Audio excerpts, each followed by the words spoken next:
Usually, before I start doing anything, I try to answer 3 questions for myself. The first question is, what is it? What? After understanding it, I move on to the second, more important question, which is, why should I do it? Why? What will I get when I complete it? After answering the first 2 questions, I move on to the third question, which is, how will I implement it most effectively? How?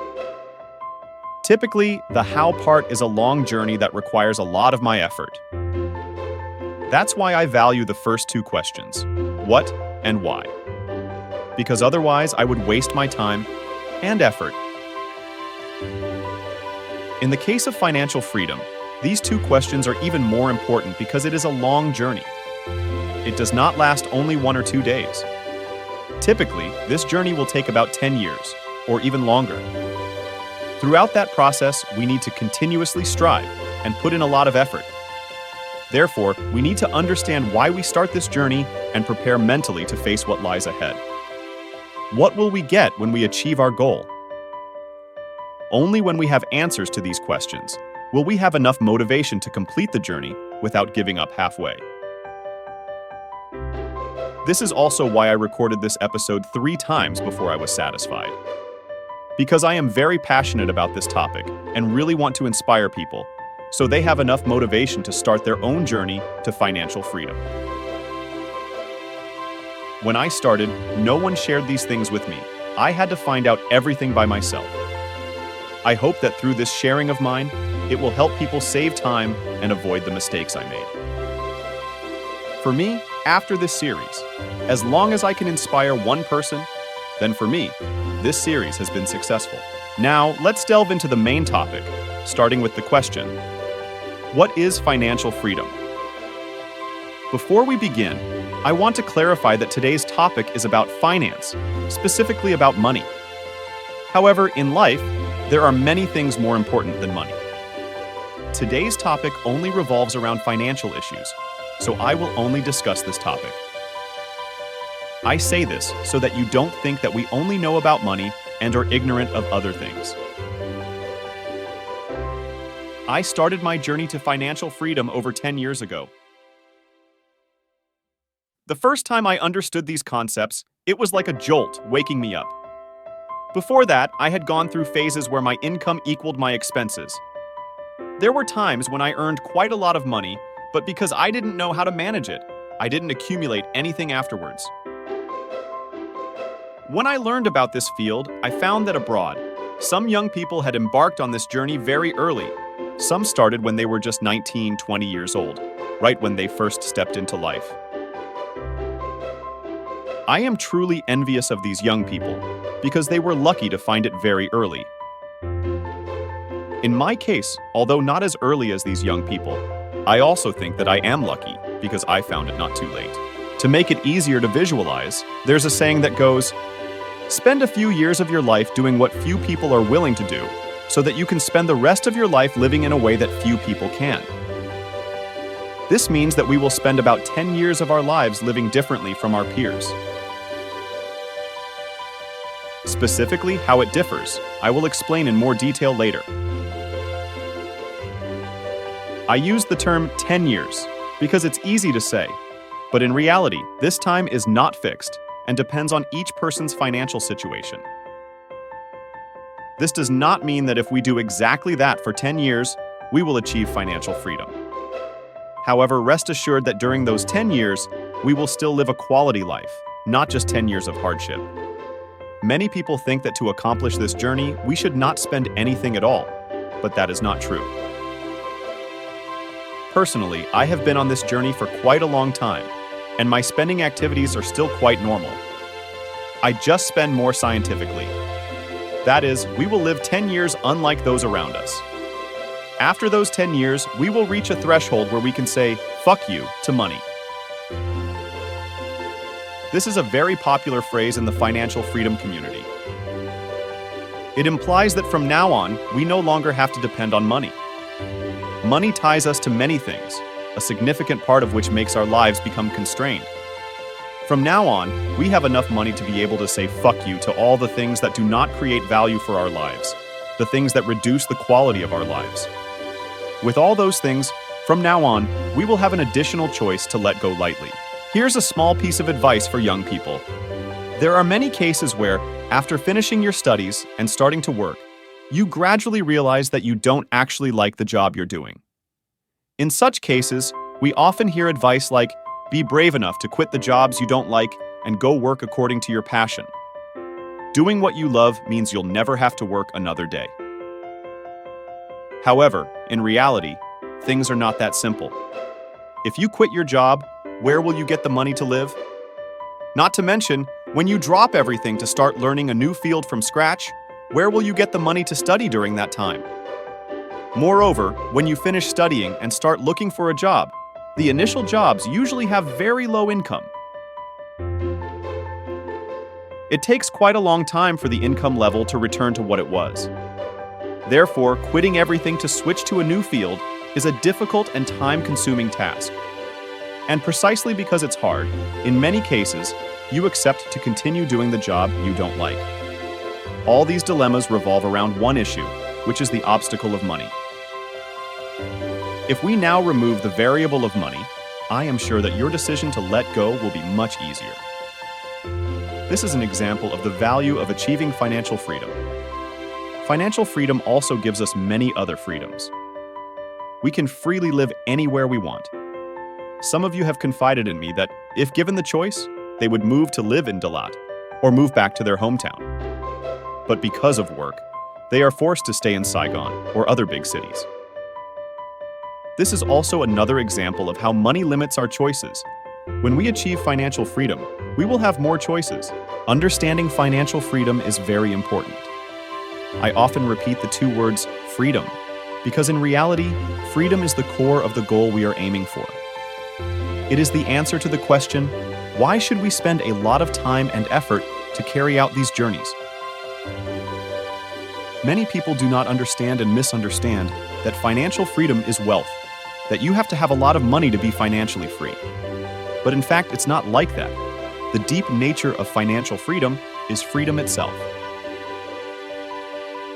That's also why there are two words, freedom, in the concept of financial freedom. Those two words, freedom, are the most luxurious things that not everyone can have, even those who have a lot of money. When they want to stop, it's hard to stop. Just recently, there was a friend of mine. He is the owner of a large business. When I sat down and talked to him, he confided in me that sometimes he also wanted to stop to have time to experience other things. But what will hundreds of workers in the business live like if he stops? When I heard that, I really appreciated his thoughts for others. But besides that, through his sincere confessions, I see more and more that freedom is a very luxurious thing. It is much more valuable than houses, cars. Those who are free are the truly rich people. So how can we reach the threshold of financial freedom? At this point, I have some good news for you. First, it doesn't need as much as we think. Many people think that we have to be very rich, that we have to have tens of millions of dollars in our account. Then it's time we have financial freedom. But it's not like that. In this series, I will provide you with a way to calculate a specific number of your financial freedom. Second, more importantly, it's not until we reach that threshold that we are happy. This financial freedom journey is actually a journey that helps us change our view of life, not just a money-making journey. And when we have changed that view, then right in the stage where we are carrying out the journey, we have already seen happiness. We don't have to wait until 10 years later to see happiness. The reason why I chose to talk about this topic is that when I look around, I see that many of my acquaintances, especially young people, have very little understanding of this issue. And because they don't care, it results in them being weak in managing their own finances, both for the present and for their future and their families. In fact, I think this is not entirely their fault. I think it's partly due to perspective. Ordinary people tend to value freedom and underestimate money, and often avoid talking too much about spending management. Even sometimes they see it as something not good. They think that such people only think about money all day, not knowing about other things. Personally, I think this is a very harmful way of thinking. First, it's wrong, because planning your spending will help you better control your cash flow, and from there, it will help you spend smarter. That's in the short term. In the long term, knowing how to manage finances will help you not to be stressed about money, and from there will allow us to spend more comfortably. Understanding financial freedom and knowing how to manage spending is very important. If you don't know how to manage your spending, it's easy to end up in a situation where you're short before, short after, in debt, and in worse cases, unable to repay the debt. This not only costs money, but sometimes even loses credibility. There is a harmful way of thinking that gradually creates a bad habit for young people, especially young men. That is, they equate living liberally with uncontrolled spending. These two things are completely different. And also from the fact that you don't pay attention to learn, it leads to the fact that you don't have any preparation in the work of building personal financial management skills. Occasionally, I have a conversation with some young people. Then, in most cases, you don't know concepts like what is your minimum spending level? What is your standard spending level? These are very basic concepts in personal financial management. If you don't know how to manage spending, it's easy to lead to a situation where you're short before, short after, in debt, and in worse cases, unable to repay the debt. This not only costs money, but sometimes even loses credibility. It is because of this harmful thinking that gradually creates a bad habit for young people, especially young men. That is, they equate living liberally with uncontrolled spending. These two things are completely different. In the following sections, I will delve into providing specific guidance for you on how to embark on the journey of financial freedom effectively. In my own journey of financial freedom, I have distilled 3 important factors that I believe if missing one of the 3, our journey is very likely to fail. Firstly, we must know enough. This helps us go the distance and create happiness throughout the journey. However, if we only stop at knowing enough, it's not enough.